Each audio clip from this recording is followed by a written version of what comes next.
Today we're going to read The Tin Soldier. Tom leaped out of bed and tugged on his clothes. Today his grandpa was coming to stay for a week. Grandpa was full of fun ideas and he always brought Tom a wonderful present. "Here you are, Tom," said Grandpa, handing him a large box. "Wow, tin soldiers," cried Tom. "Thank you," he added as he lifted the lid.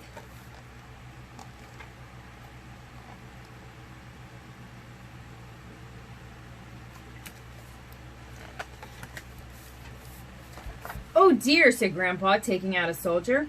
"This fellow only has one leg." Tom didn't mind. "Attention!" He spent all day marching his new toys around the playroom and up and down the stairs. At bedtime, Tom reluctantly packed his soldiers in their box. As he put them in, he realized one was missing. "Hey, where's my one-legged soldier?" Tom wondered. "He was the one I liked the best." He hunted everywhere, but the seventh tin soldier was nowhere to be found. "Never mind, Tom," said Grandpa. "You can look for him in the morning."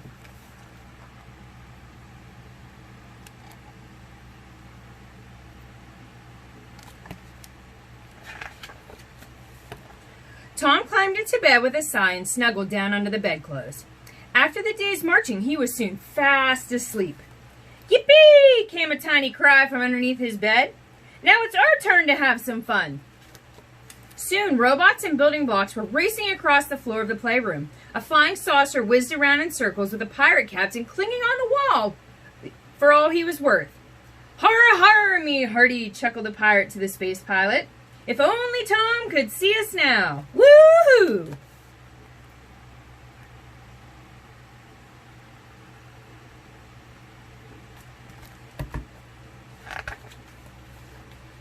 The 6 tin soldiers were desperate to join in the fun, but no matter how hard they pushed and squeezed, they couldn't break free of their box. The one-legged soldier was luckier. He scrambled out from beneath a pile of plastic blocks and looked around the room. Opposite him stood a fairy palace that belonged to Tom's sister, and in the doorway was a dancer made of paper. "She's beautiful," thought the soldier, and as the ballerina spun and twirled on one leg, and so graceful, she would be the perfect wife for me.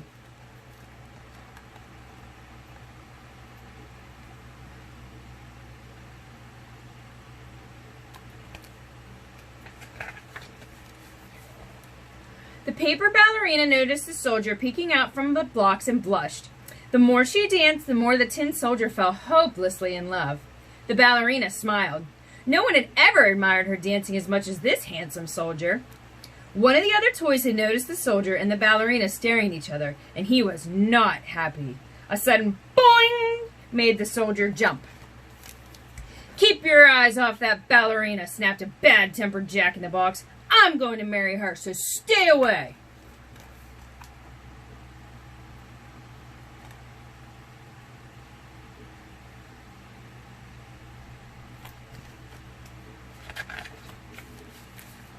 But the tin soldier wouldn't be put off so easily. Ignoring the fuming Jack-in-the-Box, he hopped over to the palace.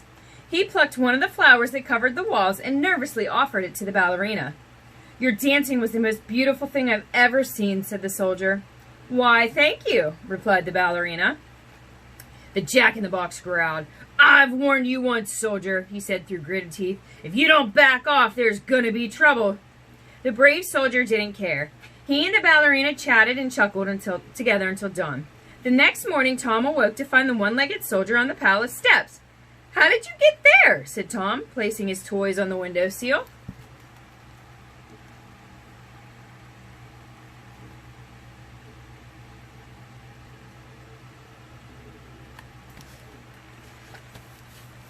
"Look out, soldier!" cried the other toys as loudly as they dared. The Jack-in-the-Box was staring wickedly at his rival. The other toys knew that stare. It meant danger. The soldier glanced behind him. Too late. The Jack-in-the-Box took a huge breath and blew the toy soldier off his foot. The poor toy wobbled and tottered before tumbling headfirst out of the open window. "Ha ha!" cackled the Jack-in-the-Box. "That's the last we'll see of him." The tin soldier landed with a clang on the street outside. "Ouch!" he moaned.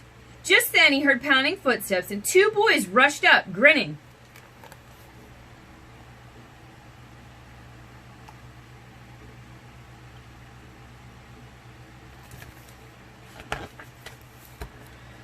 Harry, yelled one. A tin soldier. You're right, Joe.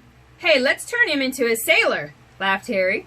He grabbed an old newspaper that was blowing along the street. With a few folds, he transformed it into a boat. Joe popped the soldier into the boat, and Harry lowered it into a puddle by the side of the road. One push, and the boat sailed away, carrying the trembling tin soldier. I feel seasick, thought the soldier, clutching his tummy as the boat twisted and swirled. As he sailed on, he began to wonder if he'd ever see the ballerina and the other toys again. Then the paper boat picked up speed, and the soldier found himself hurtling towards a dark drain hole.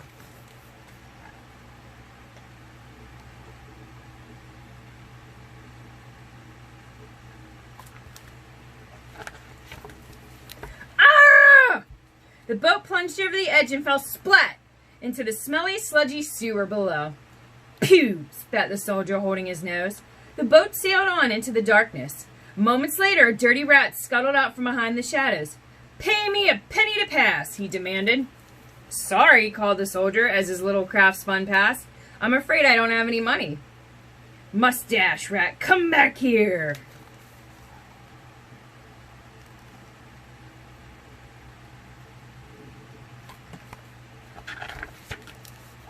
Just when he thought he would never see daylight again, the soldier shot out of the drain and landed splosh in a river.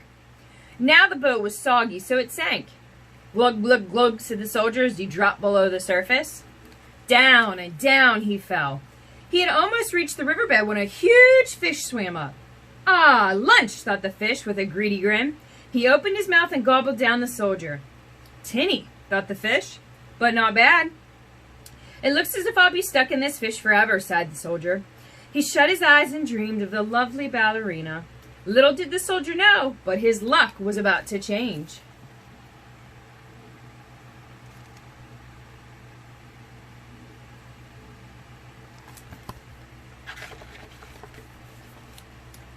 An angler by the river hooked the fish on his line. What a whopper! Gasped the man. I'll get a great price for this beauty. He rushed into town with his catch and laid it out proudly on the market stall. Who would buy it? But Tom's grandpa! He took the fish home, unwrapped it, and the tin soldier slipped out of the fish's mouth and clanked onto the kitchen table. Grandpa could hardly believe his eyes. Tom! Tom! He called, rushing to show him. Tom had been so sad since his new toy had gone missing. Look who I found, said Grandpa with a smile. My one-legged soldier, cried Tom. He's back safe and sound. Thanks, Grandpa. Tom spent the rest of the day playing with the tin soldier.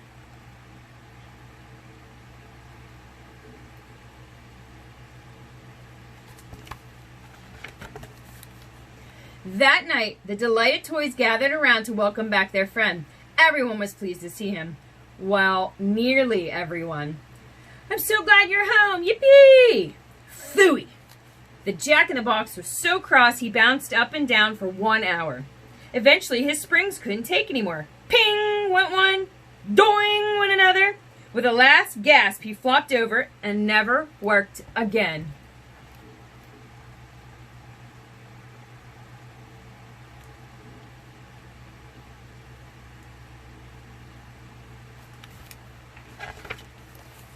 A few days later, the tin soldier and the paper ballerina were married. All the toys were invited to the wedding. Hooray for the happy couple, they shouted.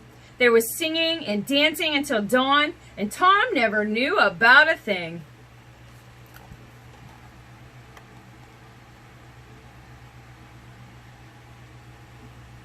The end.